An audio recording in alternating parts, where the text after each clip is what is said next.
una persona que al centre penitenciari de Bat-ras, a la presó de dones de Barcelona,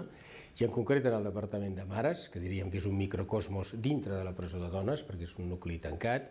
en què només vivien 17 dones, mares de família amb els seus fills a dintre amb ells, i allà es va produir aquesta mort. Al jutge diríem que li va sobtar i que ja era difícil entendre com podia haver drogues en el centre penitenciari, però encara més com podia entrar la droga en el departament de mares, un lloc més tancat i més, d'alguna manera, restringit. I ens va encarregar els Mossos fer la investigació, atès que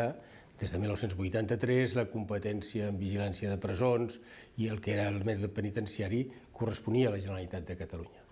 A partir d'aquí ens vam posar en marxa, seguint les instruccions del jutge i del fiscal, vàrem anar al centre penitenciari i a partir d'aquí els esdeveniments que al novel·la expliquem i que haureu de llegir perquè no us faré un spoiler. El que succeïa era que els Mossos, des que vàrem entrar a 1983 fins a aquell moment, fins a 1991, no fèiem investigacions judicials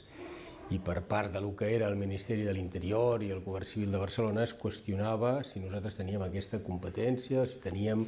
aquesta possibilitat i coneixements per fer de policia judicial.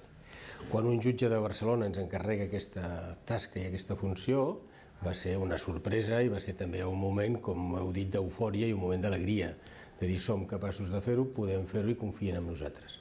I això portava un exercici de responsabilitat, de fer-ho també com sapiguem i com puguem, per tal de